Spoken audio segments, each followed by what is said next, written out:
बिलाल साहब, आप इस क्वेश्चन को ले लीजिए। देखिए वोहरा जी, यकीनन पॉलिटिक्स में एक जो व्यक्ति का इम्प्रेशन होता है वो काफी महत्वपूर्ण होता है।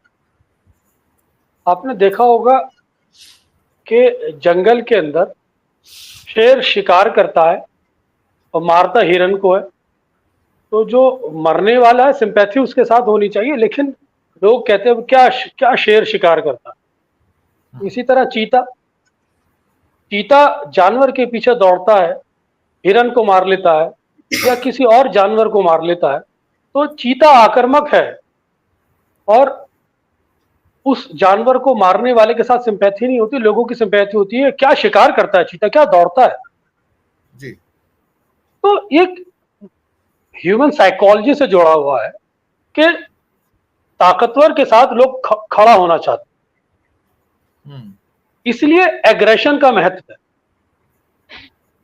और अक्सर आपने ये भी देखा होगा कि बहुत सारे जानवर जब शेर या चीता शिकार करता है उसके दांव पलट देते हैं और उसके पंजे से निकल के भाग जाते हैं, तब उस जानवर की तारीफ होती है, अरे भाई वाह, शेर के पंजे से भी निकल के बाहर आ गया।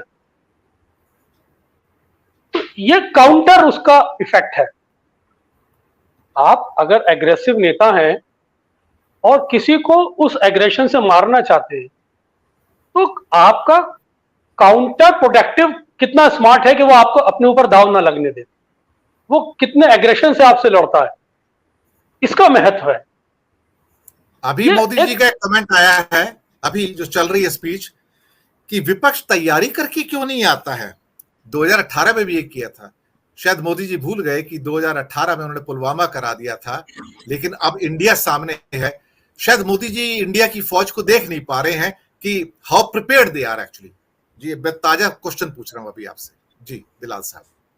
तो देखिए मोदी जी साइकोलॉजिकल डिफीट करना चाहते हैं विपक्ष को, वो बताते हैं तैयारी के साथ नहीं आया। वो बूढ़े हो चुके हैं। सच्चाई ये है कि विपक्ष तो पूरी तरह आक्रामक है, विपक्ष तो उचक के हमले कर रहा है, विपक्ष तो नोच खाने पे तैयार है और कांग्रेस ने अपनी रणनीति में वेरिएशन लाया है। पहले अक्सर आपने देखा होगा कि राहुल गांधी प्रधानमंत्री पे हमलावर होते थे, अब राहुल गांधी से हमला ना करवा के नेता सदन से हमला कराया गया है, राहुल गांधी को सेफ रखा गया, स्ट्रैटेजी का पहलू है, लेकिन हमला फिर भी जारी है। तो आप ये सोचे कि मोदी जी विपक्ष के हमले से बच जाएंगे, ऐसा बिल्कुल नहीं होने वाला।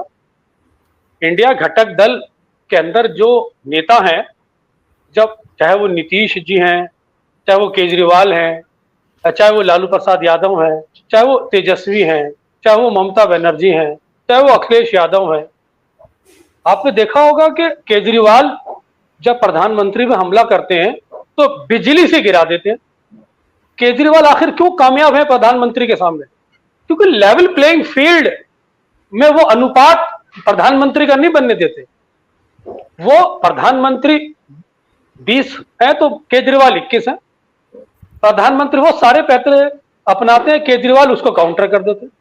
तो आपकी काउंटर स्ट्रैटेजी हमलावर के सामने कितनी एफिशिएंट है, कितनी स्ट्रांग है, ये आपकी कामयाबी तय करती है। प्रधानमंत्री प्रारंभ से ही इंडिया घटक दलों पे हमला कर रहे हैं, उसके अंदर विभाजन पैदा करना चाहते हैं, उसको डिसमेंटल और डिस्ट्रॉय करना चाहते हैं उसकी इमेज को, लेकिन फिर भी विपक्ष हमलावर है और प्रधानमंत्री को जरूरत पड़ क्यों रही है? आप डिसमेंटल तभी तो करते हैं किसी को जब आप उसे एक अपने सामने सब मजबूत विपक्ष समझने लगते हैं, अदरवाइज आपको क्या जरूरत? अगर आप ये कहते हैं कि विपक्ष तैयार हो कि नहीं आए तो फिर हमले की जरूरत क्या है? आप फिर हमला कर किस पे रहे? तो ये सारा गेम है।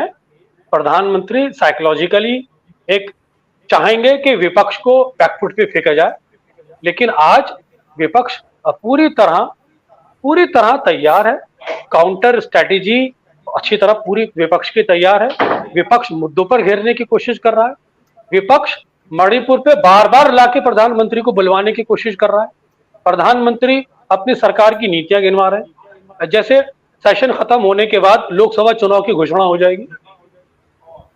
प्रधानमंत्री बार बार बताने की कोशिश कर रहे हैं कि सरकार की क्या उपलब्धि है। सरकार के मंत्री हो चाहे भारतीय जनता पार्टी के नेता हो, वो पूरी तरह सरकार की उपलब्धियों पर बयानबाजी कर रहे हैं, मणिपुर पर बोलने से बच रहे हैं।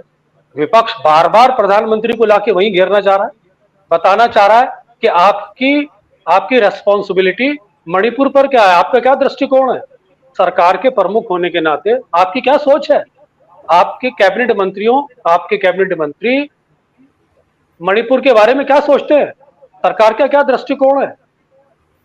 आखिर सरकार पिछले 3 महीनों से अधिक समय में वहां जो फेलियर साबित हुई उसके क्या क्या कारण है, और उसके साथ साथ जो हिंसा मणिपुर में हुई उसी हिंसा को आप देश के अन्य हिस्सों में लाके खड़ा करना चाहते हैं। आखिर आप हिंसा का सहारा लेना क्यों चाहते हैं? कहीं आप सांप्रदायिकता का सहारा ले रहे हैं, कहीं आप मेजोरिटी वर्सेस माइनॉरिटी का सहारा ले रहे हैं, कहीं आप क्रिश्चियन वर्सेस हिंदुओं का सहारा ले रहे हैं, कहीं आप मुस्लिम वर्सेस हिंदू के नाम पे पोलराइज कर रहे हैं। प्रधानमंत्री और उनके सभी सहयोगी सदन के अंदर नीतियों की बात कर रहे हैं, अपनी उपलब्धियां गिना रहे हैं, तो इनके कॉम्बिनेशन से सरकार चल रही है। सरकार चाहती है कि विकास की लेयर हो और विचारधारा के अंदर सांप्रदायिकता हो।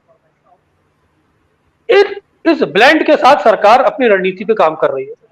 वो ध्रुवीकरण भी चाहती है, विकास भी गिनवाना चाहती है, लेकिन वो ये भूल रही है कि आज ध्रुवीकरण और विकास का जो भेद है, जो अंतर है, विपक्ष उसे बार बार एक्सपोज कर रहा है।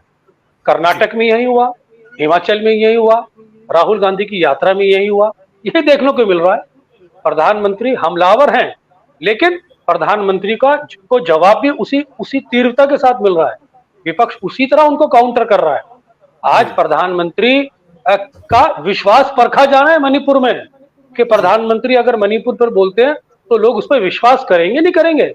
आज प्रधानमंत्री की जो पर्सनालिटी है, जो व्यक्तित्व है देश के अंदर, उस विश्वास के रास्ते से अविश्वास के रास्ते से होके गुजर रही है, जहां प्रधानमंत्री को विश्वास हासिल करना है इस लोकतंत्र में कि आया उनका कहा कितना महत्वपूर्ण है। ये सारा चीज घट रही है।